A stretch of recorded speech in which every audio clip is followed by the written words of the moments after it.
महाराष्ट्र के एक हिंदुत्व नेता ने किया मुसलमानों का अपमान। शाम होते होते खुदा कैसी मार पड़ी कि पुलिस घसीट कर ले गई। पूरा मामला आपको बताऊंगा क्या है। साथ ही जिस अयोध्या में बाबरी मस्जिद को तोड़कर राम मंदिर बनाई गई थी, उस राम मंदिर के अंदर काम करने वाली एक महिला के साथ 8 लोगों ने किया बलात्कार। जब मैं पूरी रिपोर्ट आपको बताऊंगा तो आप भी ये सोचने पर मजबूर हो जाएंगे कि यूपी में कैसा चल रहा है बाबा का राम राज्य। पूरी वीडियो को विस्तार से समझेंगे और जानेंगे उससे पहले अस्सलाम वालेकुम वरहमतुल्लाहि वबरकात। अल्लाह के नाम से शुरू, जो बड़ा मेहरबान और निहायत रहम करने वाला है। मैं हूं मोहम्मद हफीज अंसारी और आप देख रहे हैं द पॉलिटिकल। सबसे पहले इस वीडियो को ध्यान से देखिए। हम मुसलमान है क्या? आप बिल्कुल नहीं निकालना चावल, मुसलमानों के लिए नहीं है ये। आप मुसलमान हो नहीं, चलो बाहर चलो। मुसलमानों के लिए लिख दो, मुसलमानों के लिए अलाउड नहीं है, ये हिंदुओं का है। तो असल में ये वीडियो महाराष्ट्र की है। महाराष्ट्र के इस व्यक्ति का नाम है वेद प्रकाश आर्य। ये एक्चुअली में एनसीपी का एक नेता है और पूर्व कॉर्पोरेटर है। एनसीपी आपने सही सुना, शरद पवार जी की पार्टी है। वो शरद पवार जिसको मुसलमान अपना मसीहा मानता है, उस शरद पवार का एक नेता, एनसीपी का एक नेता मुसलमानों का खुलेआम अपमान कर रहा है। 14 सितंबर 2024 को वेद प्रकाश आर्य ने एक नए भगवान को इंट्रोड्यूस किया है। अब देख सकते हैं ये उनके भगवान की तस्वीर है। अमूमन तौर पर आपको लगता होगा ये गणपति जी हैं, जिनको पूरे भारत में गणपति बप्पा के नाम से जाना जाता है। लेकिन उन्होंने एक नई मूर्त तैयार कर दी है। इस मूर्त के अकॉर्डिंग इनके चेहरे को उन्होंने पूरा रोबोटिक बना दिया है, भगवान को मॉडिफाइड कर दिया है, जिसे देखकर पुलिस को लगा कि चूंकि ये मामला रिलीजियस सेंटिमेंट को हर्ट करता है, तो पुलिस इनको पकड़ने के लिए चले आई। अब मैं आपको एक वीडियो दिखाता हूँ। अब इस वीडियो को थोड़ा ध्यान से देखिए। ये शाम का टाइम का वीडियो है।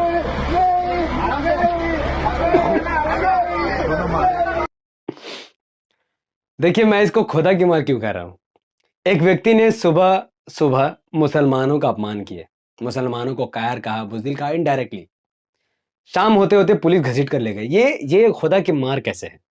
देखिए, वेद प्रकाश आर्य एक एनसीपी नेता होने होने के नाते उसने खुद की हिंदुत्व छवि जाहिर की। उसने कहा कि हम मुसलमान हैं क्या, यानी वो मुसलमानों को नीचा दिखा रहा है कि मुसलमान के साथ कोई भी पुलिस वाला कुछ भी कर सकता है, क्योंकि वो लावारिस है। भाई हम लोग लावारिस नहीं है, हम लोग हिंदू हैं, हमारी सरकार है, हमारा नेता है भैया। ये शरद पवार का आदमी है। शरद पवार मुसलमान को अपना आदमी थोड़ी मानता है।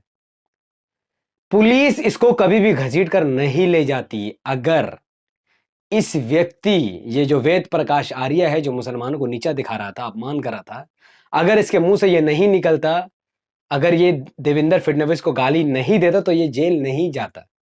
इसीलिए मैं इसे खुदा की मार कह रहा हूं कि देखिए, इसने पहले तो कहा कि हाँ हमारी मूर्ति है, हम पूजा करेंगे, मुसलमानों को यहां से भगाओ, मुसलमान हम थोड़ी है। लेकिन बीच में इसने देवेंद्र फडणवीस को गाली दे दी। अब अगर ये देवेंद्र फडणवीस को गाली नहीं देता, क्या वेद प्रकाश आर्या को पुलिस घसीट कर ले जाती? इसका जवाब है नहीं। सिर्फ देवेंद्र फडणवीस को गाली देने की वजह से पुलिस ले गई है। मुसलमानों का अपमान करने का कोई चार्जेस के ऊपर तो लगा ही नहीं। इसके ऊपर कई धाराओं में मुकदमे दर्ज किए गए, इसके ऊपर कई धाराएं लगाए गए, लेकिन मुसलमानों को जो इसने अपमान किया उस पर कोई धारा नहीं लगी है। तो मैं महाराष्ट्र के मुसलमानों से कहना चाहूंगा, अगर ये वीडियो देख रहे हो, जरा से शर्म बची है, और फिर भी अगर एनसीपी को वोट देना चाहते हो तो अपने आप को मुसलमान मत कहो भाई। क्यों हमारी कौम को जलील मत करो यार। अगर एनसीपी को फिर भी वोट देना तो अपने आप को मुसलमान मत कहो। अच्छा, इस व्यक्ति पर 20,000 रुपया जुर्माना लगा।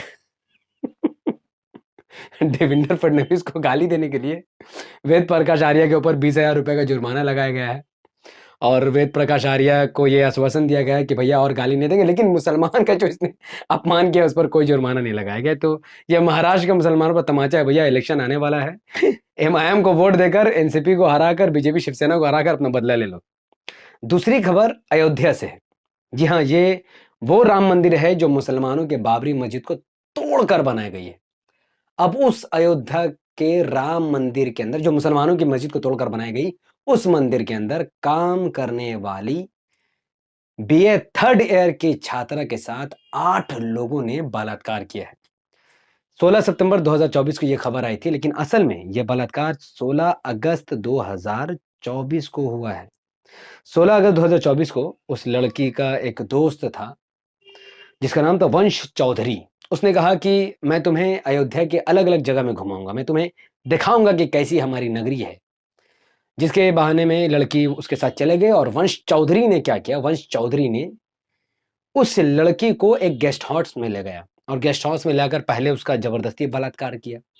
फिर उस गेस्ट हाउस के अंदर 3 और लोग मौजूद थे, उसने भी बलात्कार किया। फिर उस गेस्ट हाउस के अंदर 3 लोग और आए, उन्होंने भी बलात्कार किया। तो एक लड़की के साथ 8 लोगों ने बलात्कार किया। फिर वंश चौधरी ने बलात्कार करने के बाद उसको धमकी दी कि पुलिस के पास नहीं जाने, तुम्हें भी गायब कर देंगे, तुम्हारे माँ बाप को भी गायब कर देंगे। लड़की डर गई, पुलिस के पास नहीं गई, तो कोई एफआईआर हुआ ही नहीं। अब देखिए क्या हालात है उत्तर प्रदेश के कानून व्यवस्था की। इस कांड के कुछ ही दिन बाद यानी लगभग 9 दिन बाद 25 अगस्त 2024 को फिर से वंश चौधरी और उसके साथियों ने उस लड़की को किडनैप कर लिया और 4 व्हीलर में भरकर गाड़ी को भगाने लगे। उसके बलात्कार करने की नीयत से गाड़ी जाकर डिवाइडर से टकरा गया और लड़की भाग गई। अगले ही दिन 26 अगस्त 2024 को लड़की समझ गई कि अगर एफआईआर नहीं करेंगे तो ये लोग तो फिर से बलात्कार करेंगे मेरा। लड़की थाना पहुंच गई एफआईआर कराने के लिए, लेकिन वहां पर बाबा जी की पुलिस थी, राम राज्य चल रहा था, तो पुलिस ने लड़की का एफआईआर लिखा ही नहीं। देखा, ये है बाबा का राम राज्य, योगी आदित्यनाथ का राम राज्य। कोई अपने ही धर्म को बदनाम कर रहे हैं ये लोग। श्री राम जी का अगर किसी ने सबसे ज्यादा मिसयूज किया है तो वो बीजेपी है। उसके बाद क्या हुआ जानते हैं? उसके बाद ये मामला तूल पकड़ गया, सोशल मीडिया में वायरल होने लगी वो लड़की और उसकी खबरें कि अयोध्या के राम मंदिर में काम करने वाले के साथ बलात्कार, राम मंदिर में काम करने वाली लड़की के साथ 8 लोगों ने किया बलात्कार, राम मंदिर में काम करने वाली लड़की के साथ कैसे हो सकता है बलात्कार। तो हिंदू लोग भी गर्म होने लगे, यार ये क्या है। 2 सितंबर 2024 को केंट पुलिस स्टेशन के एक ऑफिसर ने एफआईआर भी दर्ज की और उन 8 लोगों को भी पकड़ लिया। अब इसमें हैरान करने वाली बात क्या है जानते हैं? उन 8 लोगों में से एक का नाम वंश चौधरी है और 7 लोगों का नाम बताया ही नहीं गया। क्यों? क्योंकि कोई मुसलमान नहीं था। जितने लोगों ने बलात्कार किया उसमें से कोई मुसलमान नहीं था, इसीलिए उनका नाम तक, भाई मैं नेट खोजते खोजते थक गया, उनका नाम ही नहीं मिला। क्यों भैया? क्योंकि वो उच्च जाति के लोग हैं और जिस लड़की का बलात्कार हुआ वो लड़की दलित है। और ये हमारे भारत की राजनीति है। जिसको उच्च जाति और नीच जाति नहीं पता, ये छोटा सा उदाहरण मैं देता हूं। कास्ट सिस्टम क्या है भारत में, उच्च जाति नीचे जाति क्या है। तो ऐसे हिंदू धर्म में, हिंदू धर्म तो नहीं, सनातन आप कह सकते हो, उसमें माना जाता है कि जो ब्रह्मा है, इनका सबसे बड़ा जो भगवान है, खुदा है, उनके मुंह से पैदा हुए ब्राह्मण, उनके हाथ से बाजू से पैदा हुए क्षत्रिय, उनके जांग से पैदा हुए वैश्य और उनके पैर से पैदा हुए शूद्र। तो ब्राह्मण सबसे उच्च जाति का, उसके बाद क्षत्रिय, उसके बाद वैश्य और सबसे नीचे जाति का बताएगा शूद्र को। और शूद्र के ही एक और नीचे जाति है जिसको अछूत कहते हैं। अब इसमें जानते हैं सबसे मतलब इलॉजिकल चीज ये है कि एक तरफ ब्राह्मण, क्षत्रिय और वैश्य खुद को पवित्र मानते हैं और नीचे जाति के लोगों को अछूत मानते हैं, लेकिन इन्हीं तीनों के समाज के कई लोग हर साल सैकड़ों दलित लड़कियों का बलात्कार करते हैं। यानी तुम कहते हो कि हम अछूत को छूना पसंद नहीं करते, उसका झूठा पीना पसंद नहीं करते, और फिर उसी लड़की का बलात्कार कर देते। तो मैं समझ नहीं पा रहा हूं कि ये क्या चल रहा है। और आज तक इस विचारधारा को बैंड नहीं किया गया, क्योंकि जो सरकार में है वो ब्राह्मण ही चला रहा है और जितने ऑफिसर है उसमें वैश्य और क्षत्रिय भरे हुए हैं। और जिस लड़के का बलात्कार हुआ वो शूद्र दलित समाज से थी, नीचे जाति से थी। तो आप समझ रहे ना कि पुलिस ने क्यों एफआईआर नहीं लिखा। और इस्लाम में क्या है, मैं मुसलमान हूं और मुझे फख्र है कि मैं मुसलमान हूं। इस्लाम में काला, गोरा, अमीर, गरीब सब एक बराबर है। इस तस्वीर को देखिए, ये सऊदी अरब की तस्वीर है, मक्का की है। यहाँ पर एक ब्लैक आदमी फोटो ले रहा है, पीछे में व्हाइट आदमी है, सब एक साथ मिलकर नमाज पढ़ते हैं। और इससे भी एक लेवल ऊपर जो क्लीनिंग करने वाला स्टाफ है वो लीडर बनकर इमामत करा रहा है, नमाज पढ़ा रहा है। और जिसका जो कंपनी का मालिक है, जो शेख है, जो अरबी है, जो मुसलमान है, वो उसके पीछे नमाज पढ़ रहा है। ये है इक्वालिटी इन इस्लाम। इसीलिए भारत में 25 करोड़ मुसलमान कहां से है भैया? बाहर से नहीं आए।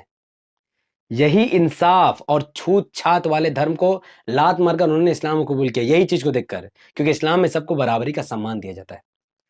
तो आप समझे कि भारत में 25 करोड़ मुसलमान कहां से आ गए? इसलिए आए क्योंकि ये जो कास्ट सिस्टम है उन्होंने इसको रिजेक्ट कर दिया कि भैया हम नहीं मानते, हम इस्लाम को मानते हैं, जो काला गोरा अमीर गरीब सबको एक बराबर मानता है। अगर कोई मस्जिद पहले पहुंचा और वो गरीब है, वो पहले ही सफ में खड़ा रहेगा, वो पीछे फिर उसका लाइन दोबारा नहीं बनेगा, उसके पीछे दूसरा आदमी खड़ा हो जाएगा, पर वो गरीब होने की वजह से उसको हटाया नहीं जाएगा, उसको छूता शूद्र बोलकर उसका अपमान नहीं किया जाएगा।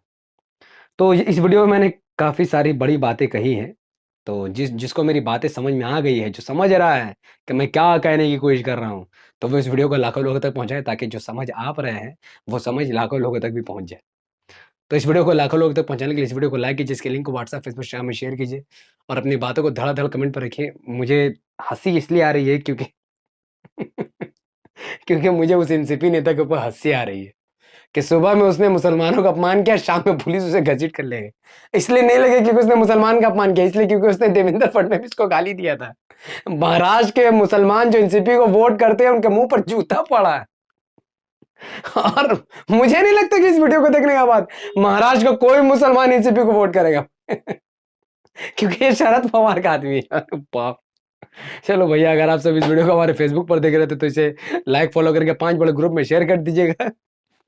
मिलते हैं अगले वीडियो में, बहुत बहुत शुक्रिया। अगला वीडियो का टॉपिक 1 नेशन 1 इलेक्शन जल्द आएंगे।